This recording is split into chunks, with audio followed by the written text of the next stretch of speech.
The fact is, despite all of our talk about globalization over the course of the last 25 years, today's financial crisis shows just how unprepared the world's governments were and still are, if you look what's going on in Europe today, when faced with a global economy whose problems lie beyond the scope of purely national solutions. This was not simply another economic downturn. It was one that mutated into a perfect storm because at its core was a banking crisis of unprecedented global reach, and we cannot afford another one. The great strength of the free market, which all of you know so well, is its ability to innovate. Its great weakness, however, is the tendency sometimes to take that innovation a bridge too far. Nowhere is that weakness more damaging than it what appears in the banking system, a system which depends entirely on the trust that we place in it.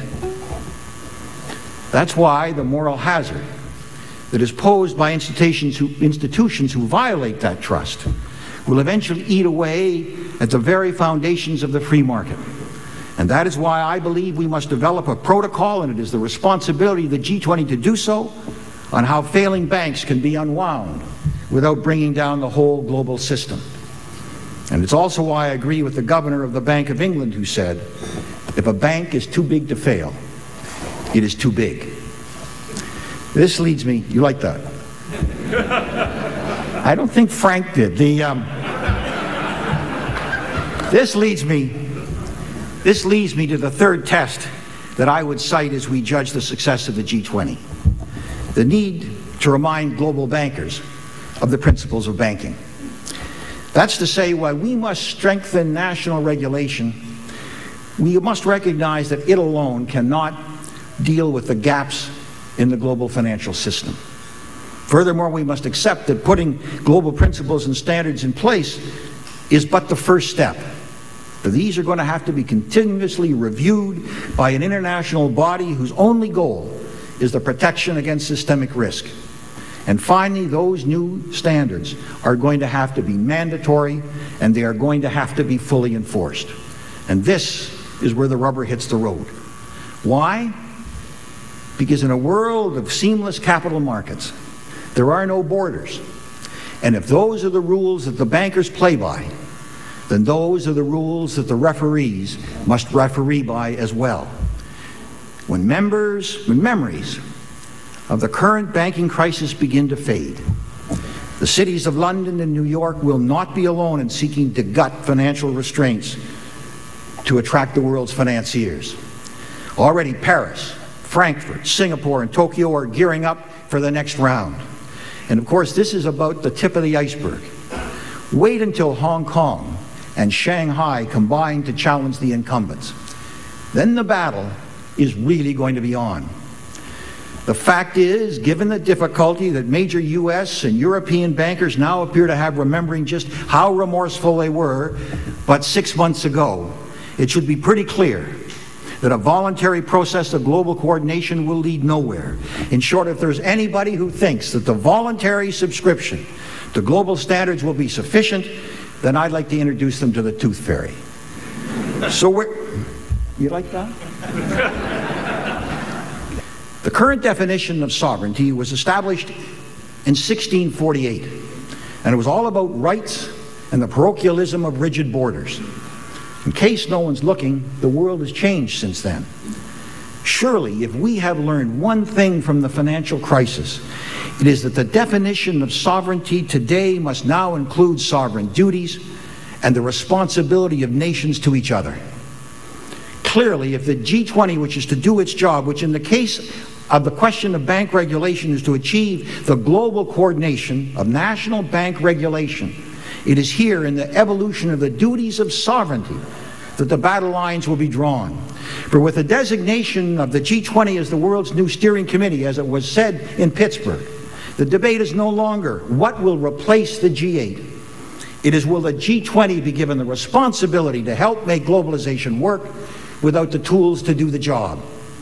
To those who argue, as some will, certainly the U.S. Congress, German unilateralism, that all of this is an attack on their sovereignty, let me simply ask where they've been for the last couple of years. We're not talking about infringing on sovereignty.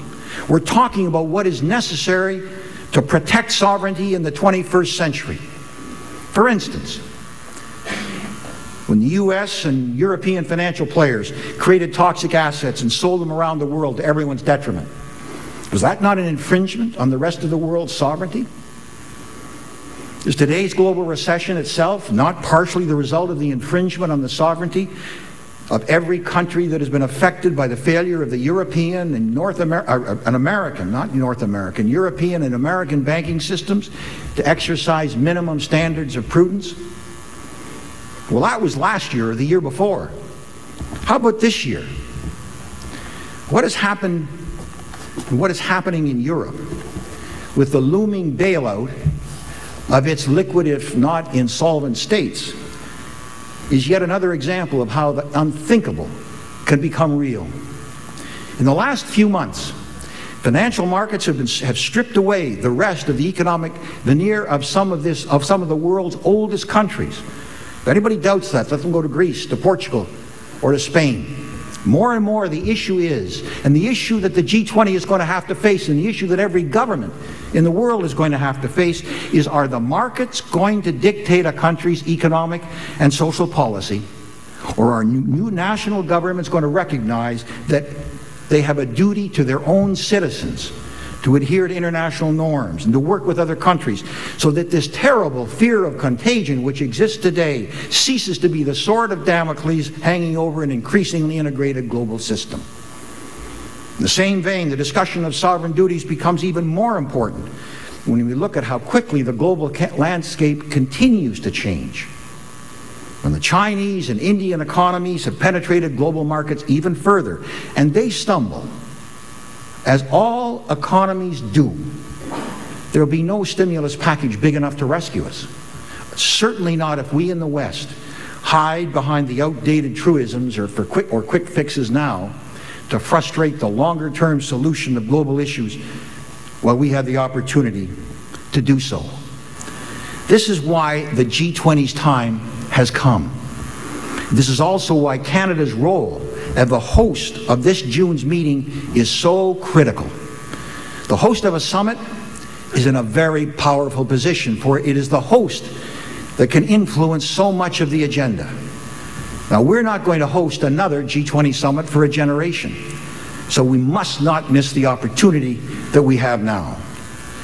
The question the G20 has to answer is, now that there will not be simply one or two, but in our lives, 5 or 6 economies of gigantic size at the table, what is it that the G20 must do to make sure that this inures to everybody's benefit?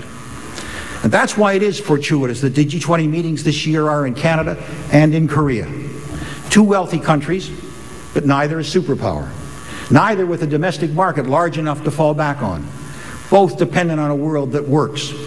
What both must do as the agenda setters of their respective summits is to use their history, their experience to challenge the larger economies, to bring them to the realization that they too are dependent on global solutions to national issues.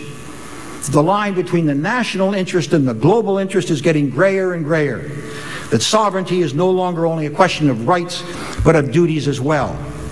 And as countries begin to withdraw their stimulus and the private sector looks for confidence, it will come if they can see that the leaders of the world, of the 20 most powerful economies, understand the need to work together. And I believe that the opportunity is there for it. And I believe that it's going to happen in June in Canada and in the fall in Korea. I believe that it is up to those 2 countries to show the way. I know they will. Let us hope they do. Thank you very much.